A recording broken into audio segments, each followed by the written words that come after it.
Thank you, Arlene, and welcome everybody. It's indeed an honor to be hosting the Community Leadership Awards this year. This is something that the Chamber really loves doing, but it's not a Chamber award, it's a community award. And this has been a very interesting year, I think, for our community. And what I have seen is that we are definitely one of those communities that comes back, it fights back, and it's resilient. And it gives me a lot of pride to be part of this community.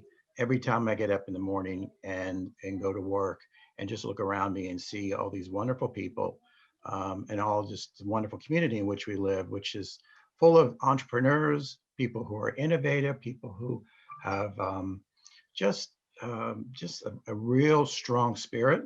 And we've seen that. And this pandemic did not get us down.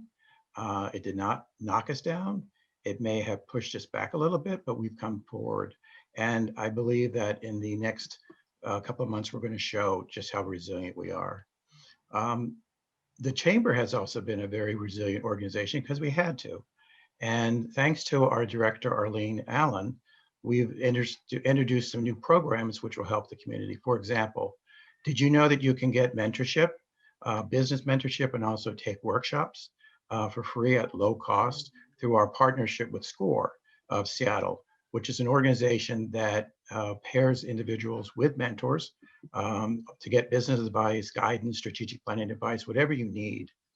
Did you also know that through our new partnership with the Better Business Bureau, we're going to be actually bringing better service to our community that the Better Business Bureau provides. And many of us have used it in the past. I know I have.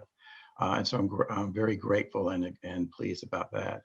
We have our new community concierge program, where we're pairing up people who are coming to our community with like-minded individuals. For example, if you're a foodie, you'll be paired with a person who can talk about restaurants and places to get good food. If you are a hiker, we'll pair you up with a person who can talk about hiking opportunities and whatever you'd like. That's an amazing, amazing thing. We have our Community Development Fund, which we started last year, which will be making grants to local businesses, to individuals to help them with their business. That's funded through membership dues at the Chamber. And you don't have to be a member to take advantage of all that we offer. And this is just a brief sample, and believe me, there's a lot going on at the Chamber and how we're helping to bring our community back and bring it back stronger than ever. And so I'm grateful you all are here. We're going to honor people who have stood out this past year. We have winners, but there are no losers. Everybody's a winner. And in fact, the whole community is a winner because of the way we've conducted ourselves and have focused and realized that we have a special place. And like I said, I'm grateful every day, and I'm grateful for y'all. So thank you. I'm just going to say a few words, and while I do that, we are waiting for our speaker to join us, but not sure if his plane has landed from Washington yet or not. So I will go ahead and tee up to introduce him, but know that we may go on to plan B until he can pop into our lives. There's not that there's anything going on in Washington, D.C. these days that might get his attention.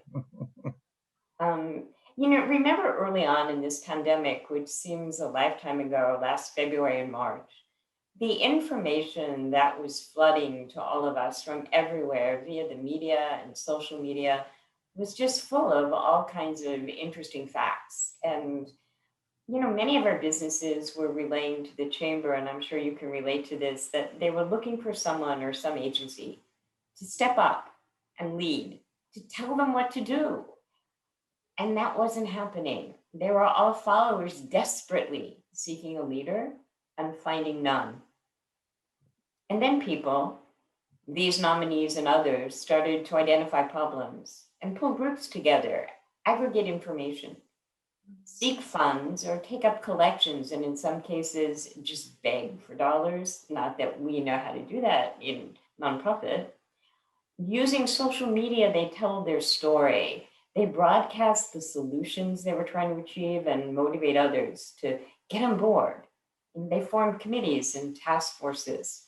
They work diligently to solve the problems, and they produce many great outcomes. Outcomes that are going to live a lot longer after COVID has finally been controlled, and really worked at helping their community. What they proved is that they had their ears to the ground and that they were listening as their friends, neighbors, and business associates expressed their concerns and real fears. They listened, and they also had the vision and the drive and the motivation to develop a plan and to work it to fruition, setting us up to come out of the last 15 months with some real paths to a successful revitalization of our community as well as a sustainable future. Genuine leaders all, true servant leaders.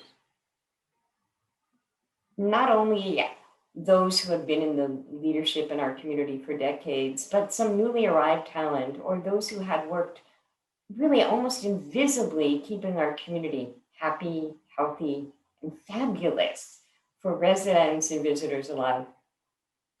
Before the pandemic, leadership was not an overarching topic of conversation outside of those of us who studied it or taught it.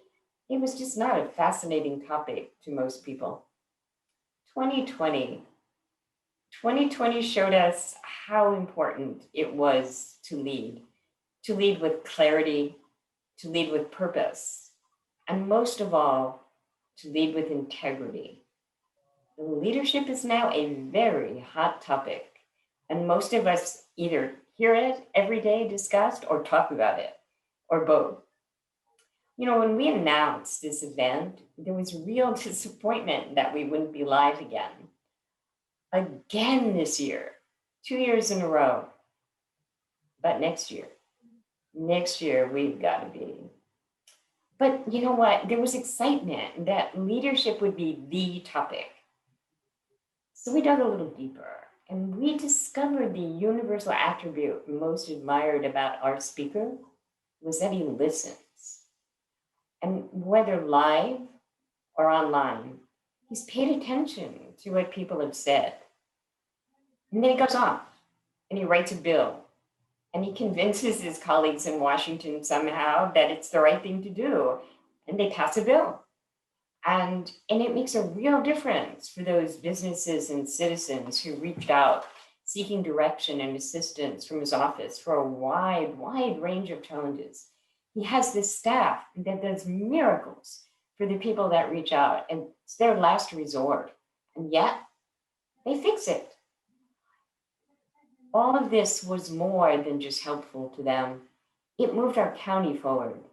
And as importantly, motivated many of them to step up and to take action themselves, and you as well.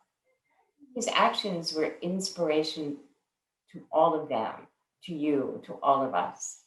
A great news that our keynote speaker has arrived, and so I am absolutely thrilled and honored to present to you our keynote speaker for the 2021 Jefferson County Community Leadership Awards, our own Congressman Derek Kilmer. Congressman. Thanks, Arlene. I guess that was good timing. Perfect. I don't know how you did that. Thanks for sending the link too. It's good to see everybody. I'm certainly happy to be joining the chamber for a terrific and timely event. And I guess all of us probably would have preferred getting together in person, and given the weather, probably outside. But I'm grateful we can still convene and celebrate the leaders and the entrepreneurs and the local businesses that make Jefferson County so terrific and vibrant. You know, one wrinkle in this virtual environment that we're operating in is that every once in a while, with 2 kids on my home Wi-Fi, my internet will tell me that my connection is unstable, which frankly seems fitting from an update from your member of Congress these days. But listen, probably like a lot of you, I've spent most of the last 16 months focused on trying to help people and encouraging folks to stay positive and talking to my friends about what I'm streaming on television. And I guess given that I've spent the last 16 months doing those three things, maybe that's what I'll spend the next 10 to 15 minutes that I have with you today talking about. So tonight, I really have three main messages for you. First, some of you may already know this, but before running for office, I worked for over 10 years professionally in economic development, working to keep and to grow jobs in our region. And when I worked in economic development, I always wanted elected officials to say one thing to employers that frankly doesn't get said enough. And it's my first of three messages to you tonight. And it's pretty simple. Thank you. Thank you for employing people. Thank you for doing business in our neck of the woods. Thank you for being members of the chamber. Thank you for the investments you make in our community. Listen, this past year, our local employers, our small businesses, our nonprofits, everyone in this Zoom room had to drastically adapt to changing conditions. And folks had to find innovative ways to reach customers and to do community events. And countless parents like me had to come to the uncomfortable realization that they had mostly forgotten middle school math. But through all of this, an unwavering truth has stood clear as day to me, and that is our community is really resilient. So I want to say thank you for that too. Thank you for your resilience. That brings me to my second message of the night, and that is I'm actually really bullish about the future of our region. Listen, I know this past year has been the pits, but when I think of the assets of this community, it gives me excitement about the future. You know, we had a motto when I worked in economic development that hung on a sign that now hangs on my office in Washington, D.C. It says, "We are competing with everyone, everywhere, every day, forever," which I admit I always found kind of intimidating, but also somewhat motivating. You know, and the reality is in Jefferson County, through collaboration and through partnership, you've created a competitive product, one that people are increasingly looking to buy into. You know, people want to come here. They're drawn by our national park. They're drawn by the unique Main Street on the waterfront. They like the fact that you can get some delicious Thai food for lunch and then learn more about the boating culture that has thrived at the Maritime Center. Building what you have didn't happen overnight. It took vision from community leaders, from business leaders, and from your chamber. You know, and I want you to know I've got my oar in the water to make sure we protect some of those natural assets that also help grow our local economy too. It's why last year, I was really proud that we passed a new law to address some of the maintenance backlog in our national park system so we can buff up the crown jewels of our region. It's why I'm proud that earlier this year, the House passed the Wild Olympics bill, because that we know that when we protect our natural treasures, it's good for our environment and our economy. It's why last year we successfully created a new maritime heritage area here in Western Washington, because that too can help bring people into our region to explore and enjoy our assets and to spend money. But listen, beyond that, I'm really bullish about our product because we have some amazing small businesses. Listen, small businesses aren't just the backbone of our economy. They're our star running back. If you look at how we generally make it out of recessions, it's usually not the big businesses that are racking up the tough yards and scoring the touchdowns. It's our small businesses, our Main Street employers that are growing the jobs and employing people. And Jefferson County has so many cool small businesses. Where else, over the course of a day, can you hold a baby lamb on a local farm, visit a community bank, visit an innovative tech company, visit a publishing house that has published the previously unreleased poems of Pablo Neruda, and finish the day with some cider at an amazing cidery? Folks, I have had that day in Jefferson County.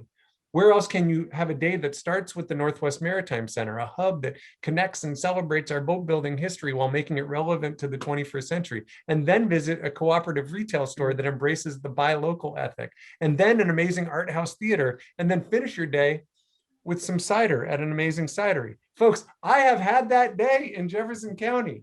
Where else can you start a day at a paper manufacturer, then see the properties of an amazing land conservancy, and then visit a boat building school, and then, yeah, more cider. Okay, so why do I share this with you? Well, first, because I want to just celebrate some of these local assets. It's easy sometimes, if you live there, to lose sight of how cool your community is. And second, I highlight some of these assets because, frankly, we need to keep them around. And that's why I have been so focused since the beginning of this pandemic on just having the backs of our local employers and of their workers. It's why we push for the development and expansion of the Paycheck Protection Program. As a fan of the Rose Theater, I absolutely had to fight like heck for the Shuttered Venues Program so we can get some help for these extraordinary assets. It's why I sponsored the Restaurant Act to make sure our local eateries and, yes, our drinkeries get the help that they need to weather this storm. because we're going to count on all of you small businesses to help us turn things around, to score those touchdowns. And listen, we're not done yet. It's why we need to continue making investment in skills and training. I'm excited about the president's proposal to expand early learning and higher ed opportunities, because we want to ensure that young folks can start a business or begin a career here, not somewhere else. We don't want our young people to be our main export. It's why I'm about to introduce some legislation specifically focused on providing some long-term flexible support from the federal government to help communities to make investments in workforce and infrastructure and housing and other needs so that they can truly build back better. And listen, it's why I'm pushing for Congress to pass an infrastructure bill, because we know that we can't have an A+ economy with C- infrastructure. We need to modernize our roads and bridges. We need to modernize our electrical grid and make investments to combat climate change. We need investments in wastewater and stormwater. And listen, when we talk about infrastructure, we need to include one major thing. We need to bridge the digital divide. Sadly, too many of the folks I represent still don't have access to high-speed internet. And listen, this year we learned that building out our broadband infrastructure is not unlike rural electrification was in past generations. We learned that it can be the determinant of whether your kid can keep learning when school is shut down. It can be the difference maker in ensuring that you can make that telehealth appointment with the amazing team at Jefferson Healthcare. It can help your business sell things online or take online reservations. It can help us continue have chamber awards events, even as we deal with the pandemic that is hopefully, please, dear God, hopefully coming to an end. So listen, I've introduced a bill called the Broadband for All Act because it's just vital that folks in every zip code have this access. And I guess that brings me to the third message I want to convey tonight. It may be a little peculiar, but the other important value of adequate broadband, and perhaps one of the only few positives of the past year, and I mentioned this at the outset, the hours and hours that we all got to spend binge watching great television over the last year. And I mention that because, listen, the shows I've watched over this past year entertained and they distracted me, but they've also shared some amazing lessons that I took away. For example, over COVID, I watched far too much Parks and Rec, a show that taught us that we need to remember what's important in life. Leslie Knope said, we need to remember what's important. Friends, waffles, work. Or waffles, friends, work. Doesn't matter, but work is third. Folks, in Jefferson County, you do such a good job of heeding that lesson, making the time for what matters, building community, finding balance. It's why folks live there. Over this past year, I watched every episode of The West Wing, a show about how to do public service, and every episode of Veep, a show about how not to do public service. But the lesson of those shows, quite simply, is that public service does matter and that each of us has a role to play. And I'm actually really grateful to our awardees and to the members of the chamber for the fact that you direct some of your powers towards revitalizing our civic life, to going to that extra community meeting or advocating for local change. There's a reason that your county is one of the leaders in the state in voter registration and voter turnout and vaccination, because you are public-minded. And listen, I get it that being engaged can be hard. It can often be disheartening to watch our government in action. That's both in action and inaction. But listen, our nation is a lot better than its politics. And we've, God knows, we've heard elected officials speak in ways that would get my 11-year-old suspended from middle school. And I'm certainly conscious that as a member of Congress, I'm part of an organization that, according to recent polling, is less popular than head lice, colonoscopies, and Quibi. But folks, we have a choice. Do we agonize or do we organize? Do we get frustrated or do we get motivated to fix things? What if we all listened to and respected diverse views, even if we didn't agree with them, if our engagement with one another as citizens didn't come off like an episode of Gossip Girl? By the way, another terrifically streamable show. But here's the thing. I appreciate and respect that folks in Jefferson County invest in being the change you want to see, that you respect and appreciate the value of civic discourse. There is no place that I have a town hall where I get better turnout than in Jefferson County, and I just encourage you to keep at it. I'll mention just a couple others. My daughter's favorite show to binge watch over this year was Gilmore Girls, 154 episodes, and that opening song that I've heard coming through the ceiling 154 times. But listen, that song actually tells us the lesson of the show. Where you lead, I will follow. Anywhere that you tell me to. If you need me to be with you, I will follow where you lead. And the lesson that is clear, be a leader. That's why we're recognizing tonight's honorees. You are all key players in our community. And the rest of the song is not about being a follower. Instead, it's about being loyal and being there for people, and not under any circumstances following Logan up any towers or getting on a motorcycle with Jess. Okay, I'm just being a protective dad there. But let me end with this. My favorite show of the past year was The Good Place, which, if you haven't seen it, is streaming on Netflix and is absolutely fantastic, where Eleanor Shellstrop spends time in the afterlife to get her head around a simple question: what do we owe each other? In recognizing tonight's honorees, we tip our hat to them for making a positive difference, for stepping up, not just for themselves, but for our community, in demonstrating the difference we can make when we care about what we owe each other. Whether we're talking about business leaders or nonprofits leaders, you all deserve a spot in The Good Place. Each of the leaders being recognized tonight has a different story. Some have built systems to solve big problems, like connecting people that are looking for skills with those that have specific expertise. In times of uncertainty and isolations, others have lifted our spirits and brought the arts and film into our lives. Others have been knee-deep in community service, helping keep their neighbors healthy and fed, and connecting folks in our community to key resources like housing and public health. You've helped children through play therapy. We've seen entrepreneurs who are developing super cool ventures that help make Jefferson County the place that it is. We have some amazing young professionals and youth leaders that should give every single person in this Zoom confidence that our future is going to be really bright too. And that is awesome. And while your stories may all be different, your accomplishments have all made our community a good place, a better place to live and to work and to play. And all of these accomplishments are even more significant when we recognize what you've overcome to make it here tonight. Who would have thought that added to the list of challenges you faced would have to include a global pandemic? Your hard work, your integrity, your compassion, your commitment to your community should be a role model to all of us. So I thank you for that. Let me just end with this. I recently read that the most popular show to watch over the past year was The Office. There may not be many lessons to take from The Office other than that I really like Jim Halpert. Listen, Michael Scott had a lot of stumbles, but he always tried to celebrate the people he was with. He even made an award show, The Dundies.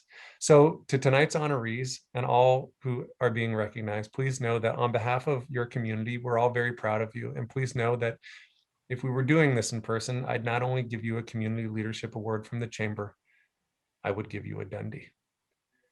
Thanks, everybody, for all that you do, and we'll see you soon. Thanks again.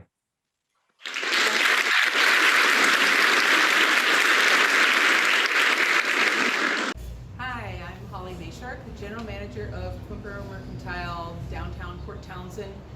I wanted to say congratulations to the winners of the Leadership Award through the Chamber. We're really grateful that there are leaders like you helping out in our community. It makes us all that much more a special place. We have a bag of goodies for the event, including this lovely Dakine hat, water bottle, neck gaiter from Turtle Fur, and several things from the store. And we're happy to give this away. And thank you so much for supporting our community-owned store in Port Townsend, Quimper Mercantile. Hi, my name is Alexis Arabito, and I'm the owner of Port Townsend Picnic Company, a luxury pop-up picnic company based in Port Townsend. I'm offering a luxury pop-up picnic for two anywhere in Port Townsend, including your own backyard. Congratulations and good luck to all the nominees. Hi, I'm Andrea Stafford, the marketing manager at the Food Co-op in Port Townsend. And first I want to congratulate all the nominees for the Community Leadership Awards. And second, I want to show you this really great basket that we have full of local goods and some cool co-op swag for you to win. So good luck. And if you're looking for any more local or organic food, stop on by the co-op and say hi. We'd be happy to see you.